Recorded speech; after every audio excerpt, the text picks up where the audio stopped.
Welcome my dear students. Chemical coordination and integration ये chapter हम discuss कर रहे हैं, दैट इज एंडोक्राइन सिस्टम और एंटीरियर पिट्यूटरी। आप कह सकते हैं पिट्यूटरी को हम लोग डिस्कस कर रहे हैं। पिट्यूटरी का एक और hormone that is FSH follicle stimulating hormone, जिसे हम डिस्कस करेंगे आज। चलिए शुरुआत करते हैं। फॉलिकल स्टिमुलेटिंग हार्मोन को, ये जो क्या बोलते हैं हार्मोन है, इस हार्मोन को हम किस लिए जानते हैं? तो इसको मेनली फीमेल में फॉलिकल्स को एक्टिवेट करने के लिए, उनकी मैच्योर होने के लिए एक्टिवेट करने के लिए जानते हैं। अब फॉलिकल कहाँ होते हैं? ओवरी के अंदर होते हैं। ठीक है बच्चों, ओके यानी एक तरह का ये गोनेडोट्रोपिन है। So follicle stimulating hormone is a gonadotropin which is a glycoprotein polypeptide hormone. ठीक है, यानी ये भी LH की तरह एक ग्लाइकोप्रोटीन है। तो ग्लाइकोप्रोटीन पॉलीपेप्टाइड हार्मोन है। FSH is synthesized and secreted by gonadotropic cells। अब कहां पे पाई जाएंगी ये? एंटीरियर पिट्यूटरी ग्लैंड पे मिलेंगी। नोट कर लिया? ओके, दिस रेगुलेट्स, जो FSH है, it regulates the development, growth, pubertal maturation and reproductive processes of the body। तो जैसे कि ल्यूटिनाइजिंग हार्मोन क्या बोलते हैं, pubertal maturation, growth and development of different organs, especially gonadal organs, वहां पे जुड़ा हुआ था। फॉलिकल स्टिमुलेटिंग हार्मोन भी उसी के साथ मिलकर काम करने वाला एक हार्मोन है, यानी luteinizing hormone that is LH and FSH मिलके काम करते हैं। That is FSH and LH work together in the reproductive system. अब आप कहेंगे क्या सर फीमेल केवल? अभी आपने बताया था, नहीं बच्चों, male as well as female है ना। फीमेल में तो, क्योंकि फीमेल में इसकी एक्टिविटी ज्यादा दिखती है, मेल में ज्यादा डिस्कस नहीं किया जाता, बट ये दोनों हार्मोन FSH भी और LH भी दोनों इक्वली इंपॉर्टेंट है, मेल बॉडी के लिए भी और फीमेल बॉडी के लिए भी। क्लियर हो गया?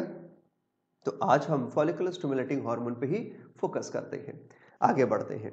अब ये जो ह्यूमन बीइंग है, देखिए मैमल्स तो बहुत सारे हैं, लेकिन मैमल्स में जो ह्यूमन बीइंग है, अगर उनकी बात करें तो यहाँ पे जो अल्फा सब यूनिट है इसकी, क्योंकि भाई दो, एक अल्फा और एक बीटा, दो जगह ये पाए जाते हैं, मतलब दो तरीके से पाए जाते हैं, दोनों जुड़ के एक मैच्योर FSH बनाते हैं। तो जो अल्फा सब यूनिट है उसकी जो लोकेशन है क्रोमोसोम नंबर 6 के Q आर्म है ना। P और Q आर्म मैंने बताया था, बड़ा वाला और छोटा वाला P एंड Q कहा जाता है। तो 6th क्रोमोसोम के Q आर्म के लोकेशन 14.3 पर पाए जा रहे हैं, 14.3 पर पाए जा रहे हैं। तो ये इसकी लोकेशन होगी कौन सी जीन की? वो जीन जो अल्फा सब यूनिट को बनाएगा, सिंथेसाइज करेगा, उसके लिए मैसेज रखता है ह्यूमन के अंदर। ठीक है, अल्फा सब यूनिट ऑफ FSH। नोट कर लिया?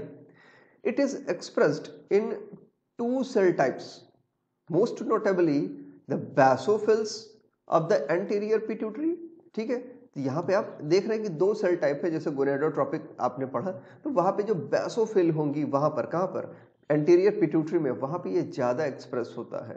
ठीक, the gene for the FSH beta सब unit is located on chromosome number 11। Chromosome number 11 पे, तो अल्फा क्रोमोसोम नंबर 6 पे था और बीटा क्रोमोसोम नंबर 11 पे। CSIR के बच्चे इसे नोट कर सकते हैं।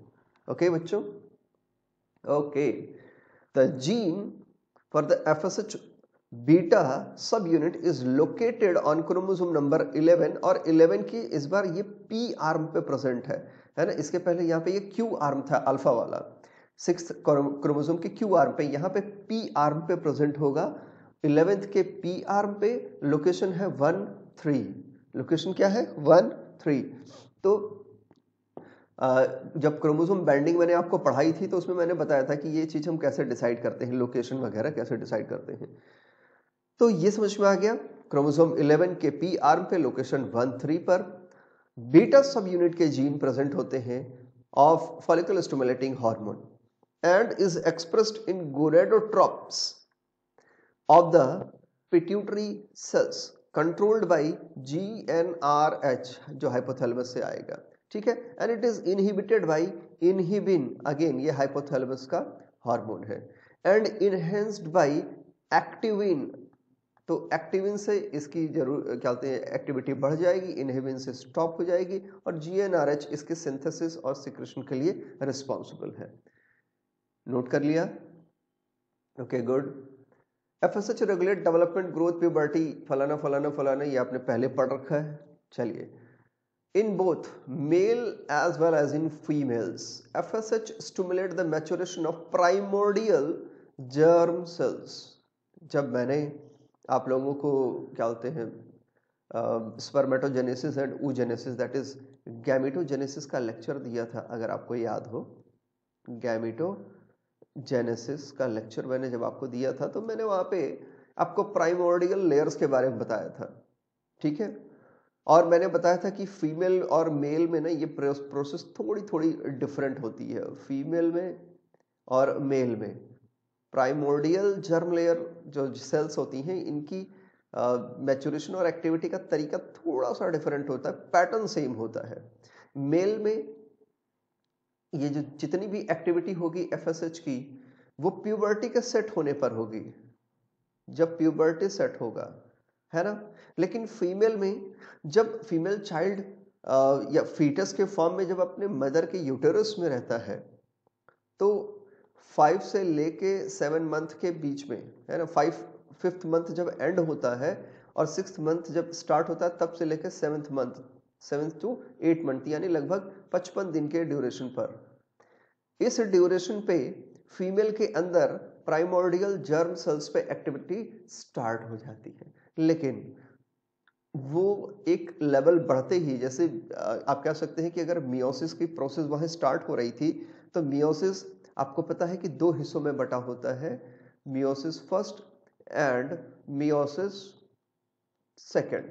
अब मियोसिस फर्स्ट में prophase, metaphase, anaphase and telophase पाए जाते हैं। इसको प्रोफेज 1, मेटाफेज 1, एनाफेज 1, टीलोफेज 1 कहते हैं। ठीक यही सारे स्टेप्स मियोसिस 2 में पाए जाते हैं, और वहां पर प्रोफेज 2, देन मेटाफेज 2, बिल्कुल वही नाम दिए जाएंगे। तो ये जो प्रोफेज है ना, प्रोफेज की क्या कहते हैं प्रोसेस तो हो जाती है, लेकिन ये प्रोफेज से मेटाफेज में प्रमोट नहीं हो पाता है, वहीं पे प्रोसेस स्टॉप हो जाती है, और जो बेबी होता है बेबी का बर्थ हो जाता है, यानी वो जो फीमेल चाइल्ड है वो दुनिया में आ चुका है, जो अभी तक यूटेरस में था फीटस के फॉर्म में, अब वो इन्फेंट के फॉर्म में बाहर आ गया, और ये प्रोसेस भी रुक जाएगी। आगे की प्रोसेस, इसके आगे की प्रोसेस प्यूबर्टी सेट होने पर होगा, जबकि मेल में ऐसा कुछ नहीं होता। मेल में सारी के सारी प्रोसेस प्यूबर्टी सेट होने पर ही होती है। So there is a slight difference, आपको वो लेक्चर जब देखेंगे तो मिल जाएगा। Okay, in males FSH induce Sertoli cell, Sertoli cell को नर्स सेल भी कई बार कहा जाता है, याद रखना बच्चों, में लिख दे रहा हूं, इसको नर्स सेल भी कहा जाता है। ये मैच्योरेशन कराते हैं स्पर्म्स वगैरह का, ठीक है। FSH induce Sertoli cells to secrete androgen binding proteins. Note कर लीजिए, जितने सीएसआईआर के स्टूडेंट हैं, एबीपीज कहते हैं इसको। एंड्रोजन बाइंडिंग प्रोटीन को सिक्रीट करता है कौन? Sertoli cell. किसकी वजह से? एफएसएच की एक्टिविटी की वजह से। Regulated by inhibins negative feedback mechanism on anterior pituitary. Special activation of Sertoli cell by FSH sustain spermatogenesis and stimulates inhibin B secretion। ठीक है ना? तो इनहिबिन बी सिक्रेशन से ये स्टिमुलेट, मतलब ये को स्टिमुलेट करेगा कौन? एफएसएच। और क्या होगा? सर्टोली सेल पे एफएसएच की एक्टिविटी की वजह से क्या होगा भाई? उसकी वजह से स्पर्मेटोजेनेसिस स्टार्ट होता है। और ये प्रोसेस कब होगी? मेल के अंदर, मैंने आपको समझा दिया है, प्यूबर्टी, याद कर लीजिए, प्यूबर्टी के ड्यूरेशन में होगा। तो ये हार्मोनल बैलेंसेस हैं बॉडी में फिजियोलॉजी को कंट्रोल करने के लिए। फीमेल की बात करते हैं। फीमेल में बहुत ही एक अलग तरह की फिनोमिना स्टार्ट होती है, जिसको हम फॉलिकुलर ग्रोथ फिनोमिना कहते हैं। शायद पिछले वाले में लेक्चर में थोड़ा बहुत आपको समझ में ही गया होगा। So in female FSH initiates follicular growth specially affecting granulosa cells, और ये कहां पे होंगी? ओवरी में। ये कहाँ होंगी? ओवरी में, याद रखना। With the concomitant rise in the inhibin B, FSH level then decline।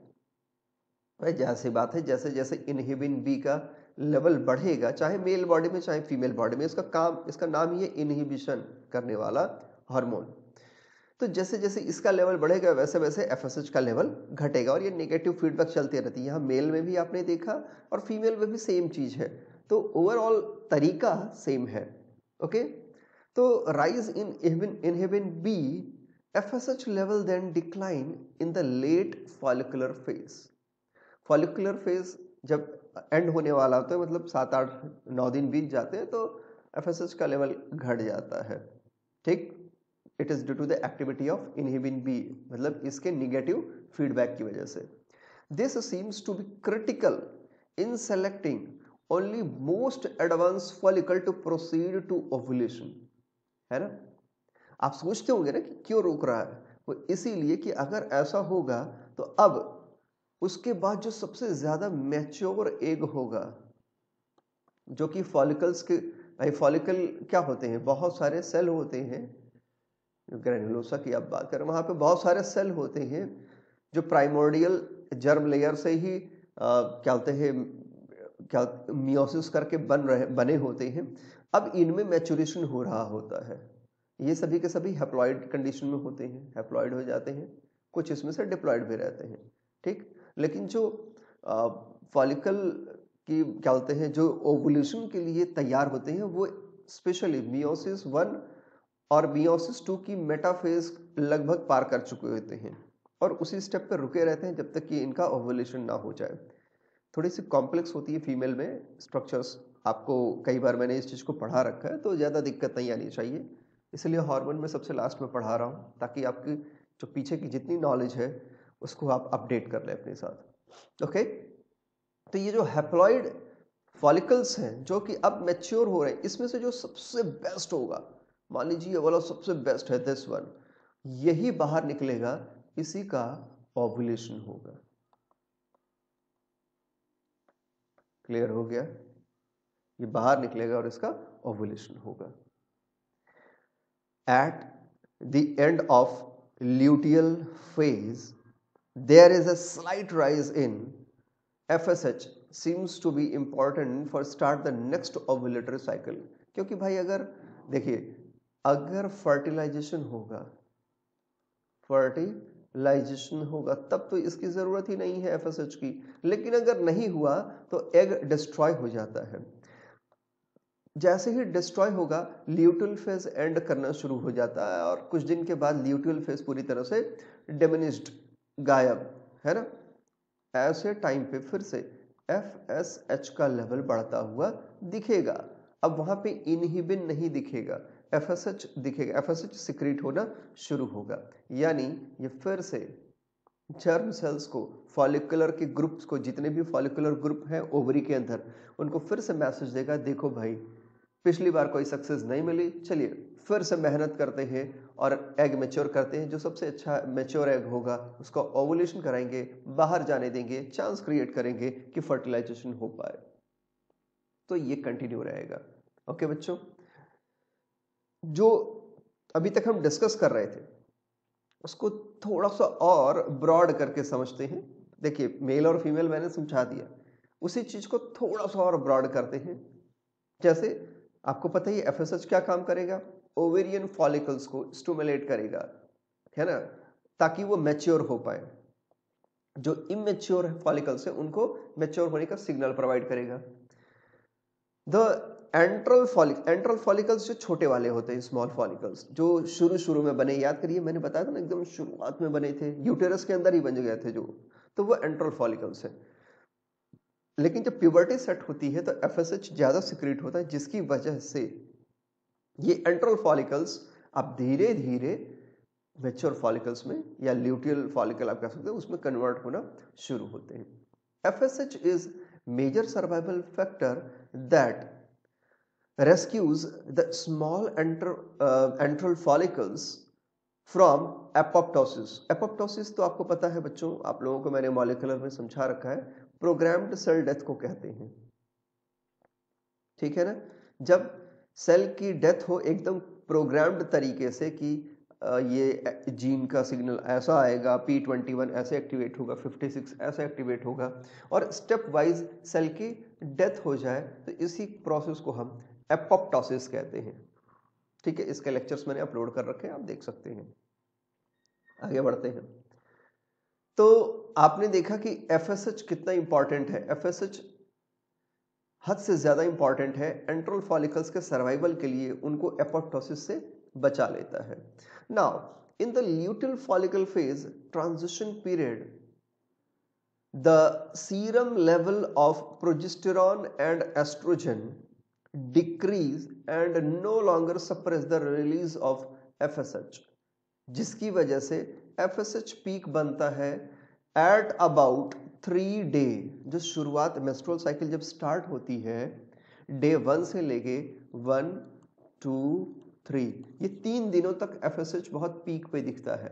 और इसी की वजह से जिस समय ब्लड निकल रहा होता है फीमेल बॉडी से मेंस्ट्रुअल ब्लीडिंग के ड्यूरेशन में, उसी समय FSH भी बहुत ज्यादा पीक पे आता है, जिसकी वजह से एक नया ओवेरियन साइकिल ओवरी के अंदर स्टार्ट हो जाता है। जैसे जैसे FSH का लेवल बढ़ता है, एक्टिविटी स्टार्ट होती है फॉलिकल में, मैच्योर होने शुरू होते हैं, फिर इनहिबिन बी का फॉर्मेशन हो जाता है, जिसकी वजह से वो इनहिबिन बी एक नेगेटिव फीडबैक दे देता है। किसको? या तो हाइपोथैलेमस को सीधे दे देता है या पिट्यूटरी को। दोनों ही कंडीशन में FSH निकलना बंद।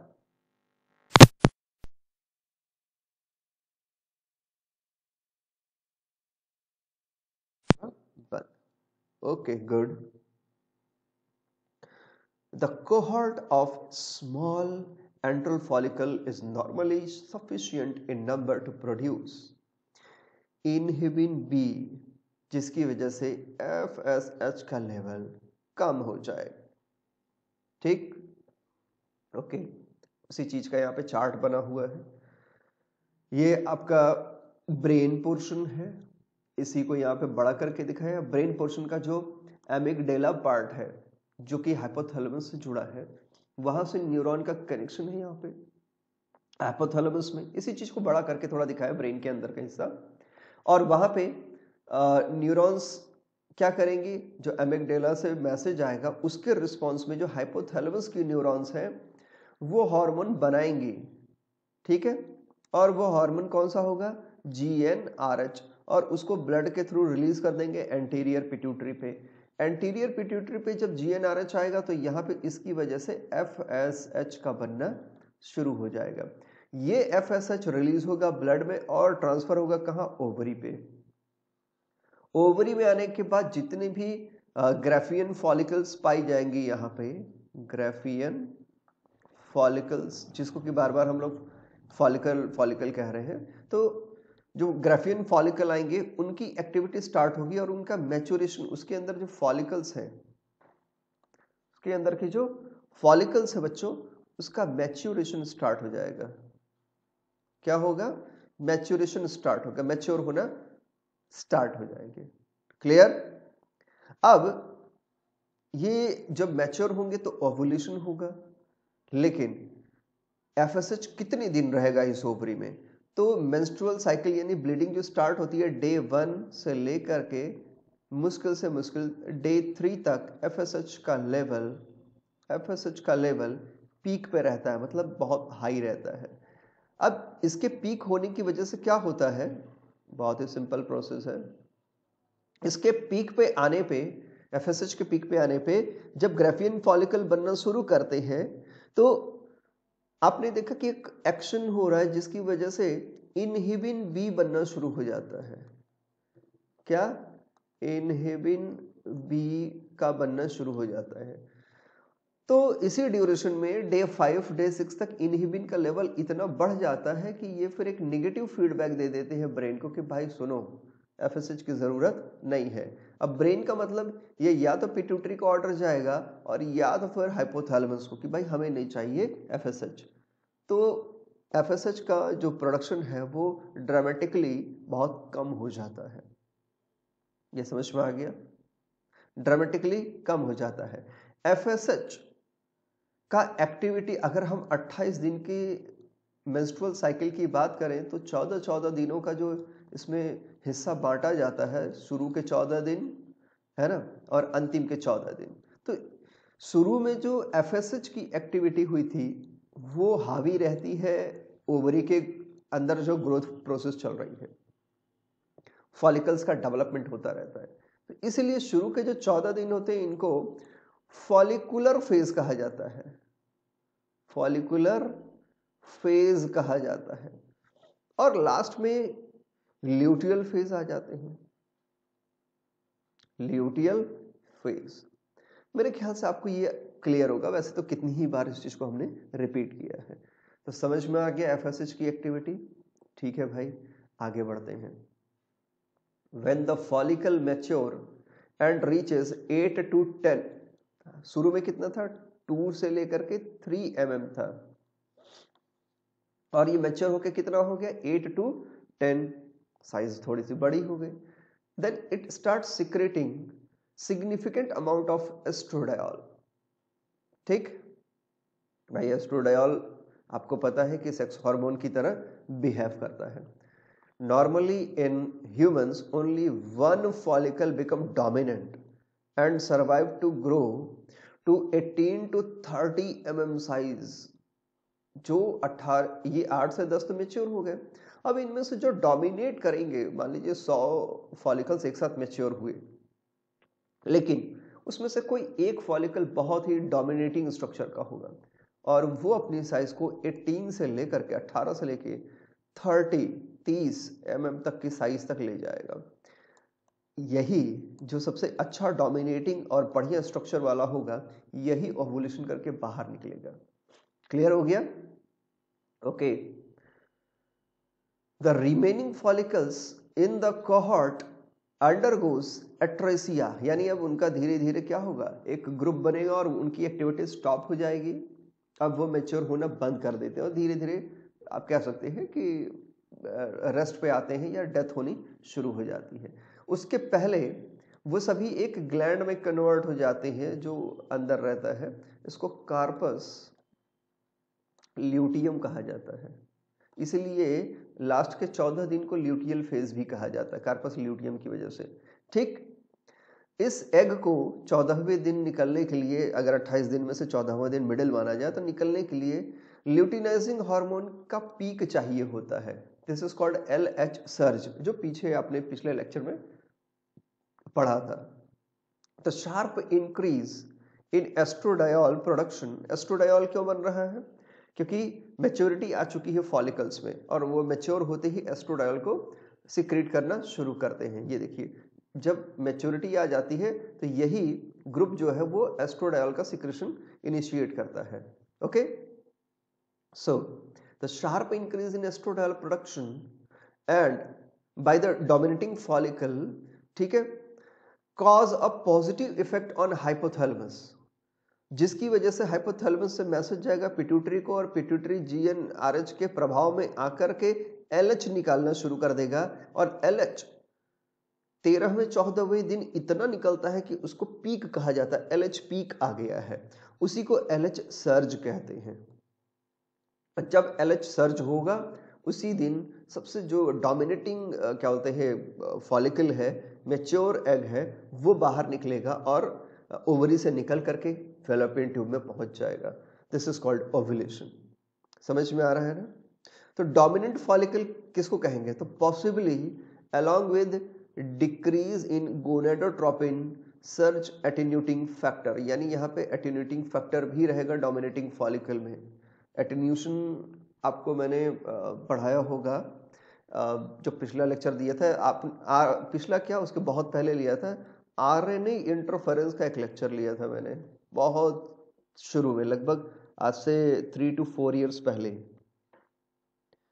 है ना। क्लासरूम में तो लिया ही है, वो तो रेगुलर लेना पड़ता है, लेकिन मैंने यहाँ यूट्यूब पे 3 to 4 years पहले एक लेक्चर लिया था। तो वहाँ पे RNA आप देख सकते हैं और वहाँ पे एटेन्यूशन भी आप चेक कर सकते हैं। ठीक है, इंटरफेरेंस में एटेन्यूएशन मिल जाएगा। इसके अलावा ओपेरॉन में एटेन्यूएशन मिल जाएगा आपको। ठीक, तो अच्छी बुक्स में आप पढ़ेंगे तो एटेन्यूएशन को बहुत अच्छे से डिस्क्राइब किया गया है। The increase in serum estradiol level causes a decrease in FSH production. ठीक है, okay.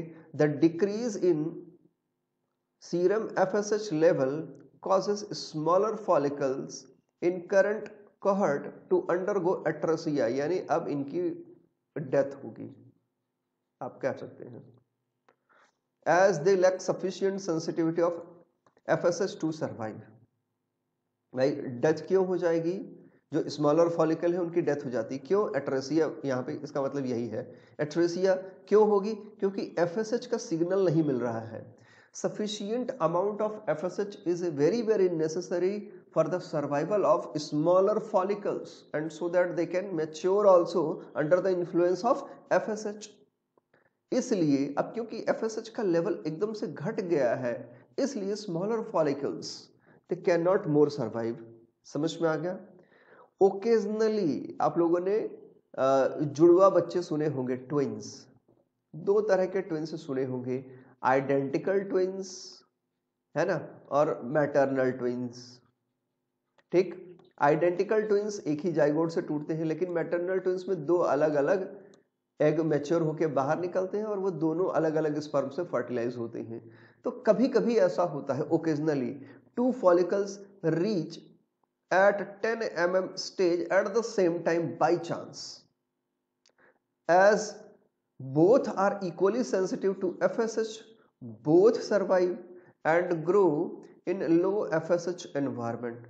और इस तरह से जब क्या बोलते हैं ओवुलेशन होता है तो दो एग बाहर निकलते हैं, जिसकी वजह से नॉन आइडेंटिकल ट्विंस के पैदा होने के चांसेस बढ़ते हैं, है ना चुन्नू मुन्नू। Okay good. अगर मेल के अंदर इफेक्ट की बात करें तो एफएसएच स्टिमुलेट्स प्राइमरी स्पर्मेटोसाइट, और स्पर्मेटोसाइट का जब एक्टिवेशन होगा तो यहाँ पे मियोसिस स्टार्ट होगी, और ये सिर्फ और सिर्फ प्यूबर्टी के स्टेज में ही होगा। इसके पहले कोई एक्टिविटी एफएसएच की नहीं देखने को मिलती है।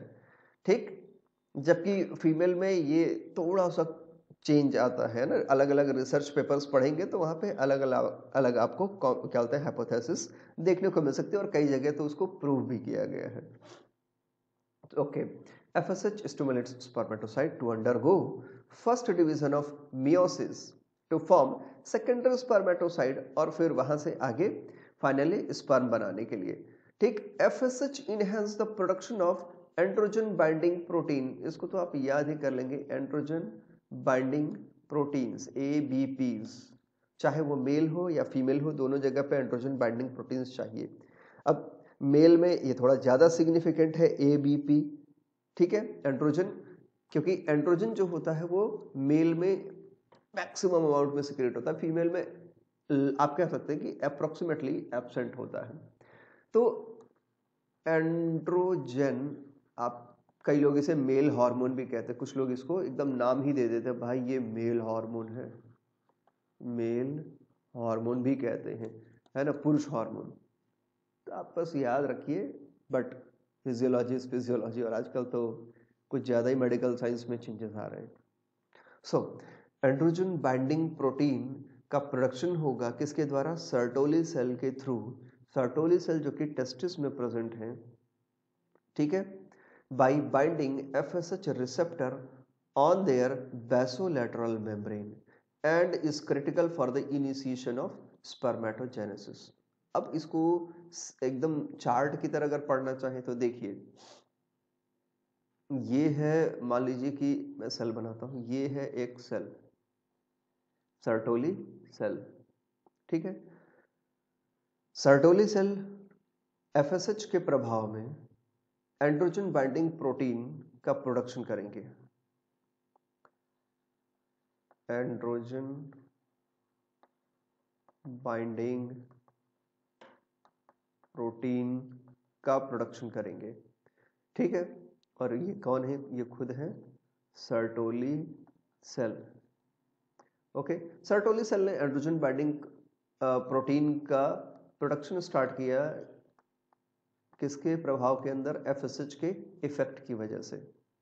अच्छी बात है, ठीक है। अब एफएसएच ने कैसे प्रभाव किया? तो कल मैंने आपको एक छोटा सा डायग्राम बना के दिखाया था, अगर याद हो तो। यहाँ इस सर्टोली सेल के सरफेस पे एंड्रोजन बाइंडिंग प्रोटीन्स होती हैं, मतलब एफएसएच बाइंडिंग प्रोटीन्स भी होती है। एफएसएच रिसेप्टर आप कह सकते हैं, बाइंडिंग क्या, बाइंडिंग प्रोटीन तो नहीं कह सकते, इसे रिसेप्टर कहिए आप। कल मैंने ऐसे बना के दिखाया था आपको, है ना। और एफएसएच को ट्राइंगल फॉर्म में, अगर याद आ गया हो तो यहां पे एफएसएच रिसीव हो जाएगा। याद आया बच्चों? गुड। अब जब यहाँ पे ये एफएसएच रिसीव होगा तो आपको पता है यहाँ पे क्या होता था? एटीपी साइक्लिक एएमपी में कन्वर्ट हो जाती थी, यानी जो एटीपी है that is converted into CAMP, जो कि सेकेंडरी मैसेंजर होता था। अब CAMP न्यूक्लियस पे अपना मैसेज लेके जाएगा और उसकी वजह से ADB का फॉर्मेशन, यानी एंड्रोजन बाइंडिंग प्रोटीन का फॉर्मेशन एक्टिवेट हो जाएगा। क्लियर हो गया? जिसकी वजह से स्पर्मेटोजेनेसिस की प्रोसेस स्टार्ट हो जाएगी। बढ़िया से समझ में आ गया था सबको? अब इसी चीज को यहाँ पर आइए इस चार्ट के थ्रू, इस अच्छे से डायग्राम के थ्रू समझते हैं। तो ये है सर्टोली सेल। सर्टोली सेल का ये है मेम्ब्रेन। मेम्ब्रेन पे रिसेप्टर है FSHR, that is follicle stimulating hormone receptor. FSHR मतलब फॉलिकल स्टिमुलेटिंग हार्मोन रिसेप्टर। तो ये हो गया आपका रिसेप्टर जो कि सर्टोली सेल के मेम्ब्रेन पे प्रेजेंट है। FSH आया, यहाँ पर रिसीव हो गया, वेरी हैप्पीली रिसीव्ड। यहाँ रिसीव होने पर, ठीक है, साइक्लिक AMP बनती है और अपना मैसेज ले जाते हैं, लेकिन यहाँ पर एकदम जीन के लेवल पे दिखाने की कोशिश की गई है।